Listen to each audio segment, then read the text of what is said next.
അപ്പോൾ ഇന്ന് ഉച്ചയ്ക്ക് തന്നെ ഞാനൊരു മീൻ പ്ലാൻ ഉണ്ടായിരുന്നു. വൈകുന്നേരമൊക്കെ നമുക്ക് തറവാട്ട് പോകണമെന്ന്. അടുത്തുള്ള കാക്കാൻ്റെ കടയിൽ നിന്ന് ഒരു 5-6 ഷോബാസ് വാങ്ങിയിട്ടാണ് ഞങ്ങൾ പോയത്. നടക്കാൻ കുറച്ച് അധികം ഉണ്ടെങ്കിലും ഷോബാസും കഴിച്ച് ഞങ്ങൾ ആഞ്ഞങ്ങോട്ട് പിടിച്ചു. എന്തായാലും തറവാട്ടിലെത്തി. ഞാനും ഇവനും ഒരേപോലത്തെ ഡ്രസ്സ് ഇട്ടാണ് തോന്നുന്നുണ്ട്. ഇവൻ്റെ അടുത്തുനിന്ന് പോയിട്ട് തന്നെ ഇല്ല. ഇതാരെന്ന് മനസ്സിലായി. നമ്മുടെ കിട്ടുവിനുണ്ടായ 4 സന്ധികൾ ഒരേ ഒരാളാണ് ബാക്കിയുള്ളത്. എന്തൊക്കെ പറ്റിയത് നോന്തന്നെ ഇങ്ങനെ നോക്കുക. പിന്നെ നമ്മൾ ഷട്ടിൽ കളിക്കാന്ന് പറഞ്ഞ് ഇറങ്ങിയതാണ്. 3 കോർക്കും ശനിശേന്റെ മേലായതുകൊണ്ട് ആദ്യം അത് എടുത്തിട്ട് വേണം കളിക്കാൻ.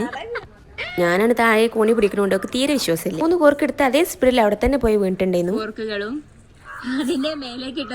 ഞങ്ങൾ കളിന്റെ കാര്യത്തിൽ തീരുമാനമായപ്പോ തന്നെ ഇവിടെ ഒരു കൊലന്റെ കാര്യത്തിൽ തീരുമാനമായിട്ടുണ്ടായിരുന്നു. വാഴക്കുല. എന്തപ്പാ പോക്ക്. മാതോളം ഇറക്കാൻ വേണ്ടി വരികയാണ് കേട്ടത്. മഞ്ഞപ്പിത്തം ബാധിച്ച് ചെറിയൊരു ആരോഗ്യ പ്രശ്നങ്ങൾ ഉണ്ടെങ്കിലും അതൊന്നും മാതോളിറക്കണ കാര്യത്തിൽ നമ്മുടെ മൂക്കൊരു വിഷയമല്ല. ഞാൻ പറഞ്ഞ് മോട്ടറാക്കുന്നതനുസരിച്ച് ഓരോരോ മാതോളിടുണ്ട്. ഇപ്പോൾ ഈ വീണതുണ്ടല്ലോ എന്റെ തലേന്ന് ജസ്റ്റ് മിസ്സാണ് ഇട്ടത്. അത് പറഞ്ഞ് മോട്ടറാക്കിയതായാലും സാധനം കുറേ കിട്ടിയിട്ടുണ്ട്. കുറച്ച് നമ്മൾ ഫ്രീ ആയിരുന്നൊരു ആപ്പിൾ ജ്യൂസൊക്കെ കുടിച്ച് കഴിഞ്ഞപ്പോൾ മാതോളി നമുക്ക് കട്ട് ചെയ്ത് തന്നു കേട്ടോ. മുളപ്പോൾ തന്നെ കുറേ മണ്ടയില്ലാത്ത തെങ്ങുകളും കവുങ്ങളും ഇവിടെയുണ്ട്.